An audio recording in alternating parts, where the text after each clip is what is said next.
Greetings and salutations, everyone, and welcome to tonight's middle of the night or early morning bonus upload, depending on wherever you may live. Before we get into it, a couple links. As many of you know, I rely on Patreon, PayPal, channel membership, and the merch to help the channel to continue to grow and go. Links to Patreon, PayPal, and channel membership is in the description below. Merch displayed directly under the video. Also, Dogman Frightening Encounters, Volume 1 through 3, the audiobook versions.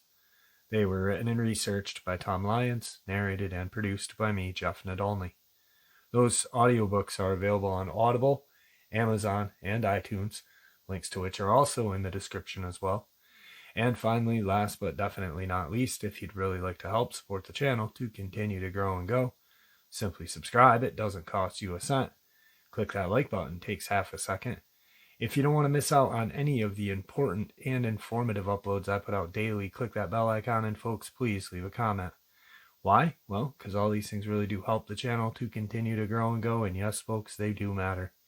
Now, everyone, I've taken far too much of your time. Let's jump in to tonight's early morning or middle of the night bonus upload, shall we? This happened when I was 22, so 2 years ago. For the past 5 or 6 years, I've only had 2 friends who stuck with me through everything. We all live within 5 minutes of each other in a rural area of southwest Ohio, specifically in the hills of the Ohio River Valley. My name's Greg, my friends Will and Adam, and my brother Ryan. Adam and Will are next-door neighbors. They both live on decent-sized plots of land that they don't actually own. There's lots of farmland and thick forest. Behind Will's house is a couple of small ponds we used to fish in. His house is pretty small and not in the best condition. Adam lived in a medium-sized brick house. We'd usually go to Will's house to hang out during the summer since his parents were always at camp. And Adam's house, or my house during the other seasons, this is somewhat relevant, but mostly for the setup. Like I said, this happened 2 years ago. We all love guns. So when Adam called and told me he had bought a brand new AR-15, I knew we were going to end up shooting before the day was over. I grabbed my SKS carbine and a Glock 19. Ryan grabbed his AK-47 and his SIG P230. And we got in my Jeep and drove over to Adam's house. It was still early. About 3 in the afternoon. Less than 5 minutes after we had pulled in, a black Chevy Impala pulled in the driveway, heralding Will's arrival. He brought his AR-15 and his Beretta M9. We shot for a couple hours, just taking pot shots at a wooden target Adam had built in his backyard. And we had burned through a pretty big chunk of our ammo. I wanted to get something to drink, so I got into the Jeep and drove about 10 minutes away to the closest gas station. After getting to the gas station and getting a few cans of Nectar of the Gods, by which, of course, I mean Monster, I headed back to Adam's house. When I came back, I saw Will, Adam, and Ryan standing by the door at the side of the house. Adam had a very uneasy look on his face. I got out of the Jeep and walked over and asked what was going on.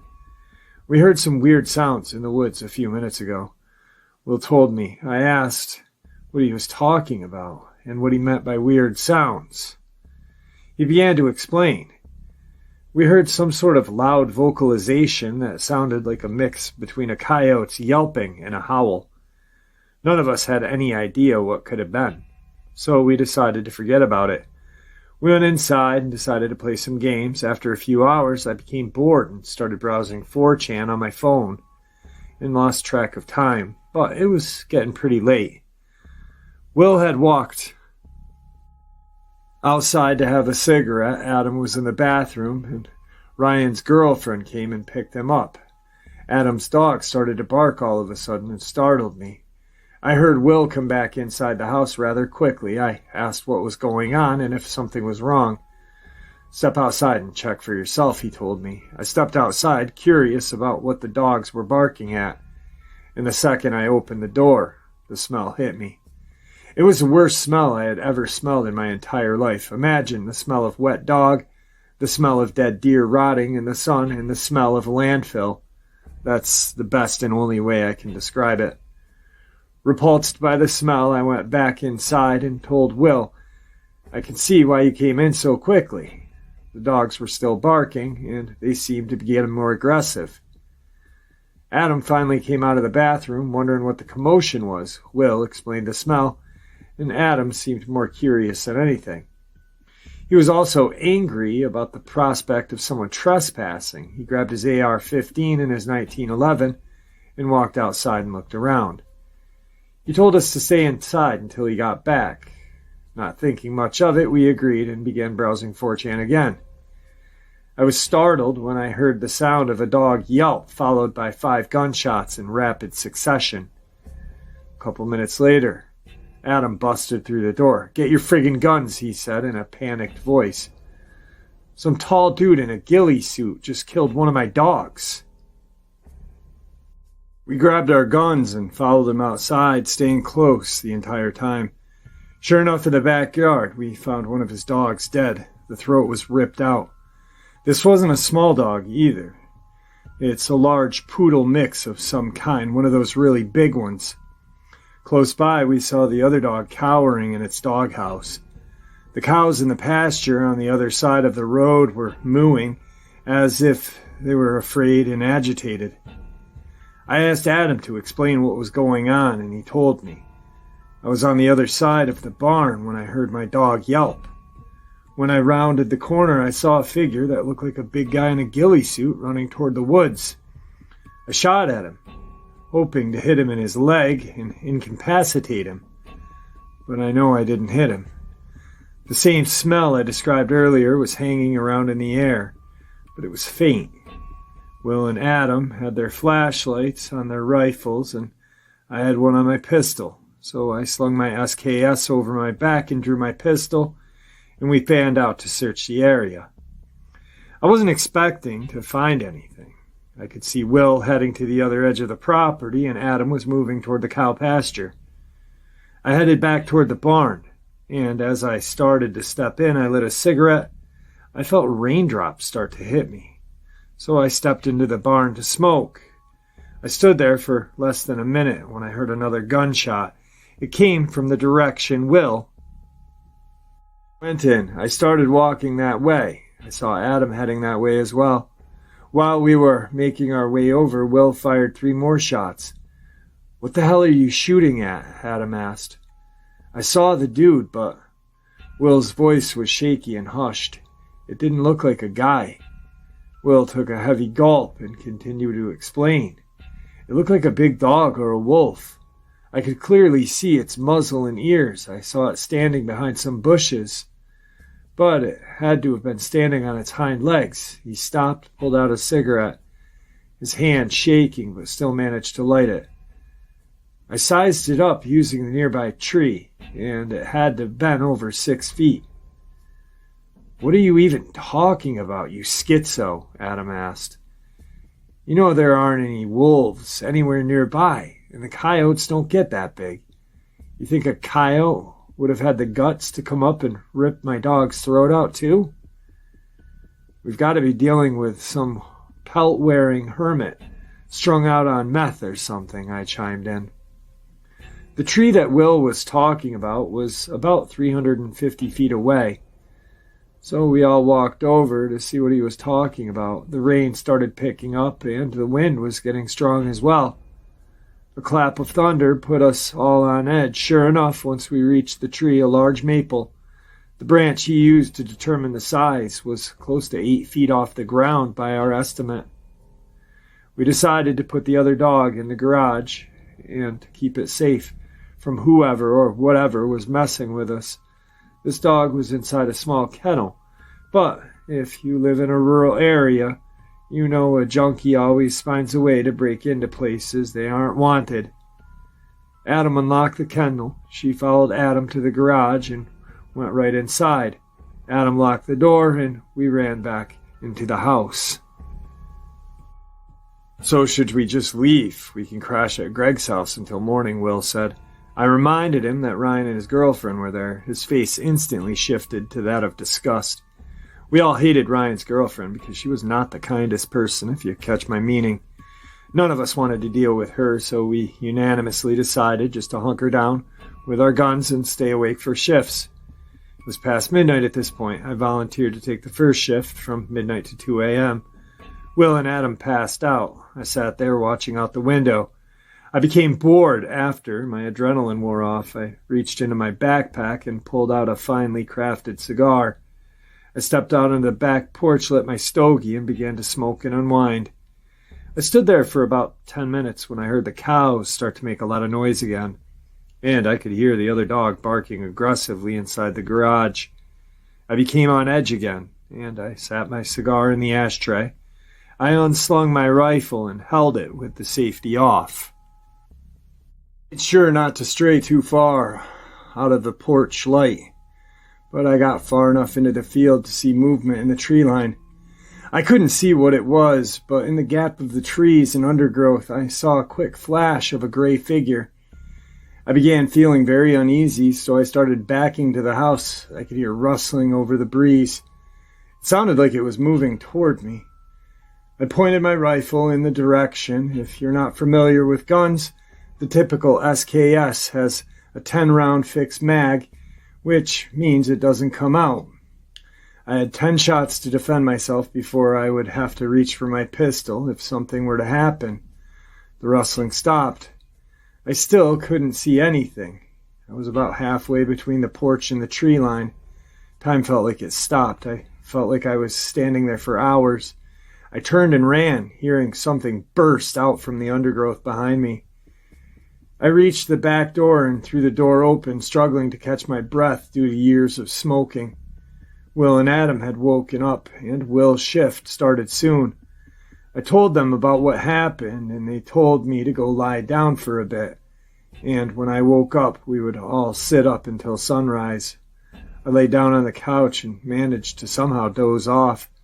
I was awoken not long after by Will shaking me. "We gotta go now," he said in a panicked tone.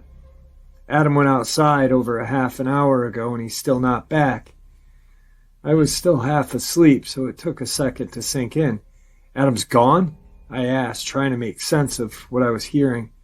I sat up and asked Will to explain what was going on. We heard the cows outside acting agitated, but then they started to sound like they were afraid, and some of them managed to trample through the fence. Adam went to see what scared them and told me if I wasn't back in 10 minutes to call the cops. I'm lacing up my boots. To hell with that. We gotta go. Adam's our brother. We can't just leave him out there. We gotta go find him. Agreeing without any hesitation, we grabbed our guns, my backpack with extra ammo. Will grabbed a machete. We walked out the door and locked it behind us. I could see the spot in the fence where the cows had broken through. We crossed the road and walked into the pasture. This pasture is huge. Part of it's just grass. It also has a small pond, but most of it's forest, flat forest, the kind with not much undergrowth and where the trees are spaced out. A great place for cattle and a great place to hunt as well. If I had to guess, I would say it's at least 200 acres. We used to hunt on this farm's land as well. He was leading the way when we heard a long string of rapid gunshots, followed by a short pause, followed by 9 more shots. It was clearly Adam emptying his rifle, grabbing his pistol, and emptying it as well. We sprinted in that way. Even though it sounded far off, we reached the wooded part of the property and started calling for A. We kept making our way in the direction we heard the shots come from. Panic began to set in each passing moment. Will was losing his cool, and I was definitely not far behind. Will suddenly fired off a shot and began sprinting. "There he is! That's got to be him!" He was yelling. I gave chase, but was having trouble keeping up. "Slow down," I yelled, trying to get Will to listen. "We need to stick together or we're screwed." He didn't listen. His light was bobbing back and forth as he ran, and I continued to follow. I slipped in a mud puddle, at least I hope it was mud, and ate ground. I looked up and started trying to regain my bearings. When I looked up, I saw a silhouette. Standing about 50 feet away, it looked like a huge German Shepherd type dog standing on its back legs. Its ears were up. I could see its muzzle as it was looking in a different direction. I looked up and saw that it didn't have front legs, but what looked like arms with hands and fingers tipped with claws. It seemed to be covered in gray matted fur, but what stood out the most to me was these piercing yellow eyes. I saw it run off in the direction that Will was going. I stood up as quick as I could and gave chase in that same direction. If Will is in danger, I had to do something to try to help. I ran and ran. I started to hear gunshots and eventually saw Will's light in the distance. He stopped shooting, and I saw the light point at the ground like he was reloading. I caught up and asked if he had seen it. I looked over and noticed Adam on the ground. His back was against this tree.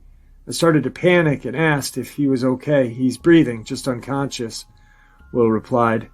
"We've got to get him home." We both picked him up and slung the arm around our shoulders. We began to make our way back to the house, but we knew we were being watched, and even worse followed. We could hear it moving when we moved and stopping when we stopped. I drew my pistol with my free hand and switched on the light attached to it. My eyes stung as sweat made its way inside. Will and I were both out of breath, and we still had a long way to go back. After walking for about 20 minutes, Adam woke up. We stopped and asked what happened. He began to explain what happened, but was cut off by the sound of a branch snapping. Will and I both trained our lights in the direction and saw the now familiar flash of gray just at the edge of the light. I turned in the direction and fired 3 shots. We heard a growl and the sound of something big running away from us. We took that opportunity and booked it. If I had to keep track of time and the direction as well as I thought, we should break out of these trees in about 10 minutes. And we'd be able to see the lights from the house. I was right, we broke through the tree line into the pasture. We felt like we were in the clear. We could see the light from the house. We ran through the pasture and made it to the fence and crossed the street. I asked Adam to unlock the door of the house. He frantically searched his pockets for his key but couldn't find it. He began to panic. We calmed him down and suggested he try a window. Adam, being the smallest of us, agreed. We went to the back of the house and managed to remove the AC from the window, which Adam then climbed through. He let us in, and the rest of the night was uneventful. The next day, we talked to the owner of the pasture where this happened. He found 3 of his cows dead and partially eaten. He also found a blood trail in the wooded area that led toward the house, and then the opposite direction to the edge of his property. He found Adam's keys on the ground where he had been knocked out, and we found him. The farmer explained the blood trail led onto the land owned by an old hermit who lived in a trailer in the woods. He apparently never leaves and has relatives bring him food, and it's rumored to have messed with the occult stuff in his younger days. We told the farmer everything, but he didn't believe us, thinking we just saw a pack of rabid coyote or feral dog. None of us agreed with that, so what could it have been? Was it a Dogman? Adam still lives in that same house and hasn't seen or heard anything since. All of this is 100% true. I stake my life on it, and I apologize for the anticlimactic ending. Today's second encounter. Last year I got a wild hair up my ass and plunged into this Dogman Bigfoot thing. 7 or 8 months of just nonstop researching and annoying the dog shit out of my girlfriend about Dogman, Bigfoot, what have you. This was all brought on by nothing more than clicking a YouTube video one night. My girlfriend's family, turns out, has a little history with the big hairy guys. Her uncle was featured in some European Yeti Squatch hunter after reporting a 12.5 or 13-inch footprint in his backyard. They all live out in the sticks of Virginia. And her brother says that he was out off-roading at night with a buddy in the back of his Jeep when that buddy shrieks and tumbles out of his Jeep. Her brother, driving, started to stop, and his buddy came hauling ass out of the dark, screaming, "Just drive!" saying he saw some big-ass thing on two legs running toward the headlights of the Jeep. This guy swears whatever it was stood at least 8 or 9 feet. Girlfriend's brother never saw it, but he has been out in the woods at night and something huge, although he says they are built real thin-like and not hairy that he can ever see. Says he's seen these things 3 or 4 times, and from what he's found out, without a doubt are munching down on the local deer population.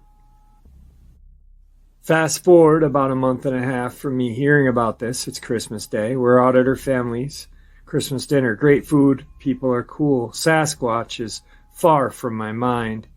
And we head out about 5:45, 6 p.m.-ish. It's light out, but at the end of the day. And at the end of the driveway, I have to turn my headlights on, so it's just after sundown.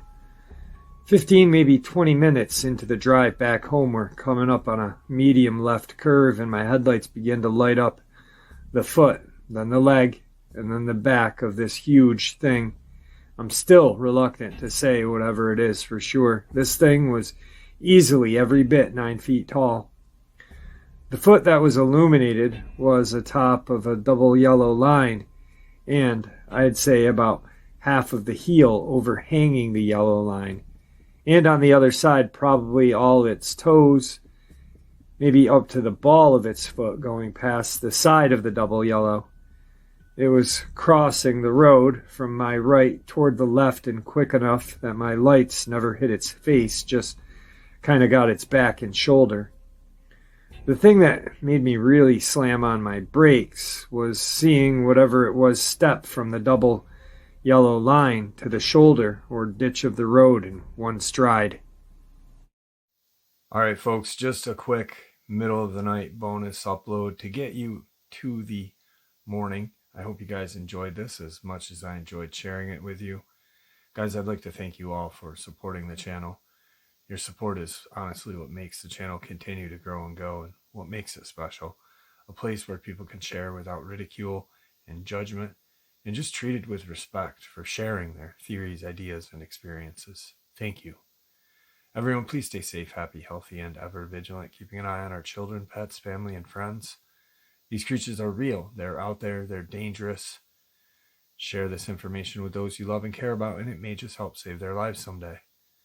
Until next time, never stop asking questions. Never stop searching for answers. God bless.